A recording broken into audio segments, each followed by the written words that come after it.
الرجیم بسم اللہ الرحمن الرحیم الحمد للہ رب العالمین والعاقبۃ للمتقین والصلاة والسلام علی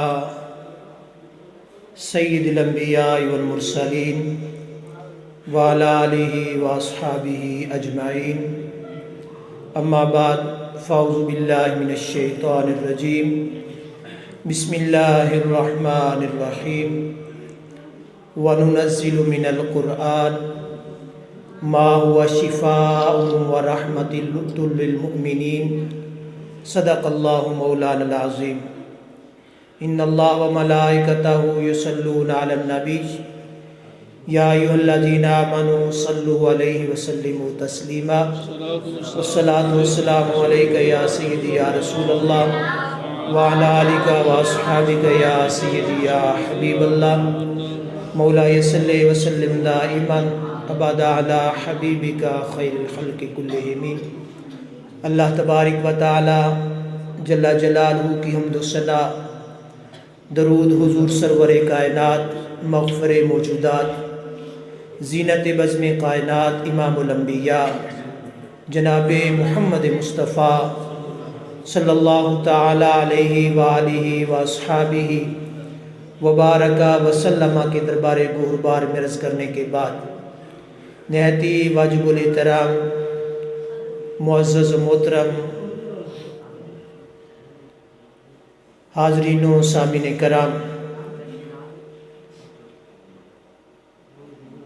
اللہ وحدہ لا شریک کا کروڑہ بار شکر ہے کہ اس نے ہمیں اشرف المخلوقات انسان پیدا فرمایا اور اپنے پیارے محبوب امام الانبیاء جناب محمد مصطفیٰ صلی اللہ علیہ وآلہ وسلم کی امت میں پیدا فرمایا۔ حاضرین محترم، آج کی یہ بابرکت محفل استاذ العلماء، صوفی باصفا، عالم باعمل، استاد محترم قاری علی بہادر جلالی صاحب رحمۃ اللہ تعالی علیہ، ان کی یاد میں انعقاد پذیر ہے، اور ان کے درینہ دوست بہت ہی کامل حافظ، سینکڑوں ہزاروں حفاظ کرام کے استاد قاری حافظ محمد امیر صاحب زیدہ مجدہ تشریف فرما ہے، اور پھر شاگرد احباب بھی کافی ہیں، اور کئی ایسے شاگرد احباب ہیں جو حالات کی وجہ سے تشریف نہیں لا سکے، تو اللہ وحدہ لا شریک ہم کا حاضر ہونا اپنی بارگاہ میں قبول فرمائے۔ زیادہ لمبی گفتگو نہیں کرنی، میں نے دو تین باتیں قرآن مجید کی آیات کے حوالے سے، علامہ صاحب نے ماشاءاللہ بڑے خوبصورت انداز میں، بڑی دھیمی انداز کے اندر ہمارے دلوں کے اندر بڑی خوبصورت باتیں ڈال دی ہیں۔ حضور علیہ الصلوۃ والسلام نے ارشاد فرمایا، خیرکم من تعلم القرآن وعلمہ، تم سب میں سے بہتر اور خوبصورت بندہ وہ ہے جو قرآن پڑھتا ہے اور قرآن پڑھاتا ہے۔ آج ہم لوگ معیار دیکھتے ہیں زندگی گزارنے کا، ہم سمجھتے ہیں کہ جس نے کپڑا بہت خوبصورت پہن لیا، مکان بہت خوبصورت بنا لیا، گاڑی بہت خوبصورت خرید لی، اس کی زندگی بڑی خوبصورت ہے۔ لیکن یہ میری اور آپ کی بھول ہے کہ زندگی خوبصورت نہیں، اللہ وحدہ لا شریک نے اگر رزق زیادہ دیا ہے، آزمائش بھی زیادہ دی ہے۔ دنیا کی آسائشیں، دنیا کی خوبصورتیاں، دنیا کی رنگینیاں اگر ایک انسان کے پاس کثیر ہیں تو وہ یہ جان لے کہ اللہ کا عذاب بھی سخت اور طاقتور ہوگا. جتنی نعمتیں ہیں ہر نعمت کا حساب دینا پڑے گا. ایک وہ شخص ہے، ہم نے دیکھا کپڑے والا خوبصورت، ہم نے دیکھا اونچے مکان والا خوبصورت، ہم نے دیکھا اچھی گاڑی والا خوبصورت، پر قربان جائیں نبیوں کے امام پر، تاجدار انبیاء صلی اللہ علیہ وآلہ وسلم کی ذات اقدس پر، جو رب سے سنتے ہیں، امت کو بتاتے ہیں. آپ نے ارشاد فرمایا دنیا والوں دنیا کے دھوکے میں نہ رہنا، دنیا والوں یہ دنیا کا مال عذاب ہے، یہ دنیا کا مال نارے دوزخ ہے. حضور علیہ السلام نے ارشاد فرمایا یہ مال، یہ جائیداد جس سے تم محبت کرتے ہو، یہ کل قیامت کے دن عذاب بنا کر تمہارے گلے میں ڈال دیا جائے گا. جو سب سے بہترین چیز ہوگی، جو تمہاری دنیا میں بھی رہنما ہوگی، تمہاری آخرت میں بھی رہنما ہوگی، تمہاری دنیا میں زندگی کی خوبصورتی کا سبب بنے گی، آخرت میں تمہارے درجات کو بلند کرے گی، وہ ایک ہی چیز ہے، خیرکم من تعلم القرآن وعلمہ. تم میں سے بہتر، تم میں سے خوبصورت، تم میں سے اچھے کردار والا، تم میں سے اچھی گفتار والا شخص اگر دیکھنا چاہتے ہو تو وہ دیکھو جو صبح اٹھ کے مصلی پہ بیٹھ جاتا ہے، خود بھی قرآن پڑھتا ہے، عوام کو بھی قرآن کی تعلیم دیتا ہے. تو آج ہم لوگوں نے اپنے معیار کو اتنا گرا لیا، اپنی ہوس کو اتنا بڑھا لیا کہ دنیا کی محبت کے پیچھے قرآن سے بھی تعلق توڑ دیا، صاحب قرآن سے بھی تعلق توڑ دیا، اور رب کے فرمان سے بھی تعلق توڑ دیا. آج یہ بزرگ بیٹھے ہیں، یہ اچھی طرح جانتے اور اس بات کی تائید کریں گے، جب ان کے بچے بیمار ہو جاتے، ان کے بچوں کو تکلیف ہو جاتی، تو ہماری مائیں، ہمارے بزرگ اپنے بچوں کو اٹھا لیتے تھے اپنی گود میں. کیا کرتے؟ گود میں اٹھا لیتے اور لے کر مسجد کے دروازے پہ آ جاتے اور جانے آنے والے کو کہتے یہ میرا بیٹا ہے، اس کی طبیعت ٹھیک نہیں ہے، اس کو بخار ہو گیا ہے. ہر آنے جانے والا اس کو پھونک مار جائے، رب شفا عطا فرما دے گا. اور ایسا ہوتا تھا.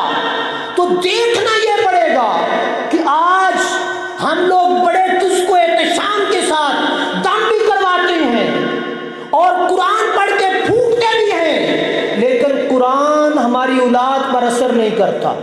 اس کی وجہ یہ ہے کہ قرآن کو رب نے رحمت بنایا، قرآن کو رب نے شفا بنایا.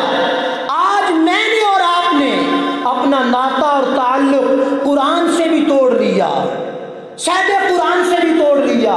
آج ہم لوگوں نے، اور پھر مجھے وہ قاری صاحب کی بات یاد آ گئی، انہوں نے فرمایا کہ جب یہ ذکر جاری رہے گا، شاگرد جاری ہے، میں کھڑا ہوں خدا کی عزت کی قسم، استاد محترم کی دعا سے اور ان کی محنت سے کھڑا ہوں. اسی طرح ہزاروں لوگ ہیں ساتھی ہمارے جو ان کی دعاؤں اور محنتوں سے کھڑے ہیں. ہم قرآن پڑھتے ہیں، ہم دعا نہ بھی مانگیں، حسد کر جائیں، بغض کر جائیں، عداوت کر جائیں، ہم نہ بھی دعا مانگیں، پر جب ہم قرآن پڑھیں گے ان کو ثواب ملے گا، ان کو ثواب ملے گا، نہ بھی چاہیں تب بھی ملے گا. کیوں؟ کہ حضور علیہ السلام نے ارشاد فرمایا 3 عمل ہے جو انسان کے دنیا اور آخرت دونوں میں کام آتے ہیں، اور ان میں سے ایک عمل وہ ہوتا ہے جو اس نے صدقہ جاریہ کی صورت میں چھوڑا ہوتا ہے. تو قاری صاحب کی بلا نے ہزاروں لوگوں کو قرآن پڑھایا، جو آج بھی کوئی کہیں امامت کر رہا ہے، کوئی کہیں خطابت کر رہا ہے، کوئی کہیں علم نور بانٹ رہا ہے، کوئی کسی حصے میں، کوئی کسی حصے میں. دعا نہ بھی مانگے تب بھی ان کے نامہ اعمال میں ثواب پہنچتا رہے گا. ان کی قبر نور علی نور ہے، ان کی قبر کے اندر آج بھی جگمگ ہے. اور پھر دوسری چیز میں یہاں یہ سمجھانا چاہتا ہوں کہ ہم نے قرآن سے تعلق توڑ لیا، بچوں کو مسجد نہیں بھیجتے. قاری صاحب صبح بیٹھ جاتے ہیں، ہمارے بچے نہیں آتے، اور ہم لوگ اپنے بچوں کو بڑے اہتمام کے ساتھ انگلش، میتھ، سائنس اور طرح طرح کی چیزیں ہم اپنے بچوں کو سکھاتے ہیں۔ خدا کی عزت کی قسم، جب ہمارا والد فوت ہو جاتا ہے تو پھر ہمیں مجبوری ہوتی ہے، وہ جس کے اوپر کھربوں لگا کے انجینئر بنایا تھا، جس کے اوپر کروڑوں لگا کر ڈاکٹر بنایا تھا، جس کے اوپر ہزاروں خرچ کر کے رشوتیں دے کے بڑا افسر لگایا تھا، اس کے اندر اتنی بھی سکت نہیں ہے اور اتنی بھی اس کو طریقہ نہیں آتا، یار میرا باپ فوت ہو گیا، اس کو غسل کیسے دینا ہے۔ یہ بدبختی ہے ہماری آج قرآن سے ناطہ اور تعلق توڑنے کی، کہ ہمارے بیٹے کو جو انجینئر ہے، ڈاکٹر ہے، لاکھوں لوگ کھڑے ہو کر سلام کرتے ہیں، لیکن اپنی وضاحت کیا ہے؟ ابا جی فوت ہو گئے، پھر مجبوری بنے گی قبلہ قاری صاحب ابا جی فوت ہو گئے ہیں، ان کو غسل کیسے دینا ہے، ان کو کفن کیسے دینا ہے، ان کو نہلانا کیسے ہے۔ ہم لوگ سپرد کر دیتے ہیں کسی غسل دینے والے کے۔ اور یہ چیز میری یاد رکھیں، ہر بندہ قرآن اور صاحب قرآن تعلیم اسلام کے ساتھ اپنا ناطہ اور تعلق جوڑے۔ کیوں کہ جو پروفیشنل لوگ ہیں، ہم جو بھی پروفیشنل ہے، جس شعبے میں بھی ہے، آج جو دور چل رہا ہے 2 نمبری کا دور ہے، کہیں بھی ایمانداری نہیں ہے۔ ہم کسی کو پیسے دے کے کہیں گے ابا جی کو غسل دے دو، وہ غسل دے گا؟ یہ بات سوچنے کی ہے نا۔ جس کو ہم کہیں گے یار ہمارے ابا جی فوت ہو گئے، یہ 1000 روپیہ لے لو، 2000 روپیہ لے لو، وہ ابا جی کی صفائی جس طرح بیٹا کرے گا ویسے کرے گا کہ نہیں کرے گا؟ وہ تو پانی ڈال کے فارمیلٹی پوری کرے گا، لیکن وہ بیٹا جس کو باپ نے حافظ قرآن بنایا، وہ بیٹا جس کو باپ نے علم دین سکھایا، وہ بیٹا جس کو مسجد کا امام بنایا، وہ بیٹا جس کو مسجد کا خطیب بنایا، خدا کی عزت کی قسم وہ جب اپنے بیٹے کو اپنے باپ کو اپنے ہاتھوں میں پکڑتا ہے، اس کو خیال ہوتا ہے میرے باپ کی آنکھ میں پانی نہ جائے، میرے باپ کے کان میں پانی نہ جائے، میرے باپ کا کان زور سے نہ کھینچا جائے، بلکہ اطمینان اور سکون سے کھینچے گا، کیونکہ یہ وہ ابا جی ہیں جنہوں نے مجھے دین اور اسلام سکھایا ہے، آج میں نے ان کی تعظیم کرنی ہے۔ پھر جنازے کا وقت آ جاتا ہے، پھر ہم دائیں بائیں دیکھتے ہیں کوئی جنازہ پڑھانے والا مل جائے، پھر ختم کی باری آ جاتی ہے کوئی دعا مانگنے والا مل جائے۔ یار یہ ڈگریاں، یہ انجینئر، ڈاکٹر، پروفیسر، سائنس پڑھ پڑھ کے بندے نے 1000 ہاتھ تجربے کر لیے، پر زندگی بھر اس نے یہ تجربہ نہیں کیا ابا مر جائے دعا کیوں منگنی ہے۔ یہ افسوس کی بات ہے۔ رب وحدہ لا شریک نے قرآن کو رحمت بنا کے بھیجا، قرآن کو شفا بنا کے بھیجا۔ آج ہم لوگ ڈاکٹروں کے پاس جاتے ہیں، آج ہم لوگ طرح طرح کے خطیبوں ادیبوں کے پاس جاتے ہیں، بھئی ہمارے بیٹے کا کوئی علاج مل جائے، پر علاج نہیں ملتا۔ کیوں نہیں ملتا؟ اس کی وجہ یہ ہے کہ ہم نے رسول اللہ کی ذات سے اپنا ناطہ اور تعلق توڑ لیا ہوا ہے، قرآن سے توڑ لیا ہوا ہے۔ آج اللہ کی عزت کی قسم ہم قرآن سے اپنا تعلق دوبارہ سے بحال کر لیں، برکتیں آ جائیں۔ ہم قرآن کے ساتھ اپنا رابطہ جو ٹوٹا ہوا ہے اس کو دوبارہ سے جوڑ لیں، ہماری زندگیوں کے اندر انقلاب آ جائے، ہر کسی کی تعظیم ہو جائے۔ آج ہم لوگ ذلت و رسوائی کے گڑھے میں ڈوبتے چلے جا رہے ہیں، اور ہم مساجد میں جو علماء ہیں ان کی تعظیم نہیں۔ اور پھر مجھے یہ بات کہنا پڑتی ہے کہ حفاظ کرام نے بھی دنیا کو دیکھ کر دنیا جیسا ماحول بنا لیا، مجھ سمیت دنیا جیسے بن گئے۔ رمضان آ گیا جی یہ سنانا ہے، پیسوں کے لالچ سے وہ پھر سناتی ہیں، پھر رمضان کی تراویح میں برکت نہیں آتی، رمضان کی تراویح میں برکت نہیں آتی، پھر نماز پڑھتی ہیں، نماز میں سرور نہیں آتا، نماز میں ہم سجدہ ریزی کرتے ہیں، پر وہ سجدہ ریزی ہمیں رب سے ملاقات نہیں کرواتی۔ اس کی وجہ کیا ہے کہ ہم آتے ہیں، لوگوں کو دیکھتے ہیں وضو کرتا ہوا اس طرح وضو کرتے ہیں، لوگوں کو دیکھتے ہیں نماز پڑھتا ہوا اس طرح نماز پڑھتے ہیں، حالانکہ حضور نے فرمایا جس طرح مجھے نماز پڑھتا دیکھتے ہو ویسے تم نماز پڑھو، تو ہم نے ویسی نماز تو کبھی نہیں پڑھی۔ وہ علامہ صاحب بیان فرما رہے تھے کہ نماز کا ترجمہ تک ہمیں نہیں آتا، ترجمہ تو دور کی بات ہے، ہمیں وضو تک نہیں آتا۔ حضرت حاتم اسم رضی اللہ تعالیٰ عنہ بہت بڑے اولیاء، بہت بڑے فضلاء اور فقہاء ہیں، اور بہت بڑے ولی کامل ہیں، ان سے ان کے شاگردوں نے مریدین نے سوال کر لیا، نماز کے بارے میں یہ چیز آ رہی ہے، سوال کر لیا کہ حضور آپ نماز کیسے پڑھتے ہیں؟ حضور آپ نماز کیسے پڑھتے ہیں؟ آپ نے فرمایا 2 وضو کرتا ہوں۔ کتنے؟ ہم کتنے کرتے ہیں؟ وہ 2 کرتے، ہم 1 کرتے ہیں۔ تو پوچھا 2 وضو کیا ہوتے ہیں؟ 1 دفعہ منہ دھویا، 1 دفعہ ہاتھ دھوئے، پاؤں دھوئے، یہ تو ہو گیا وضو۔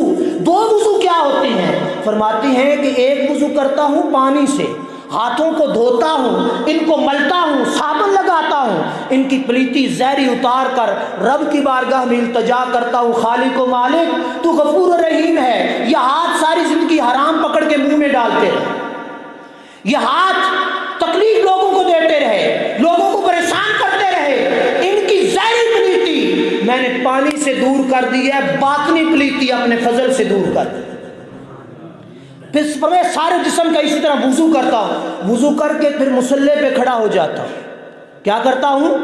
مصلی پہ کھڑا ہو جاتا ہوں اور سامنے آنکھوں کے خانہ کعبے کا تصور کرتا ہوں، اپنی آنکھوں کے سامنے خانہ کعبہ دیکھتا ہوں اور پاؤں کے نیچے دیکھتا ہوں، مجھے پل صراط نظر آتا ہے جو تلوار سے زیادہ تیز اور بال سے زیادہ باریک ہے۔ فرماتی ہے اس پر کھڑا ہو جاتا ہوں اور پیچھے نظر اٹھا کے دیکھتا ہوں ملک الموت، بڑے دانتوں والا خطرناک فرشتہ میری پشت کے پیچھے کھڑا ہے، روح قبض کرنے لگا ہے۔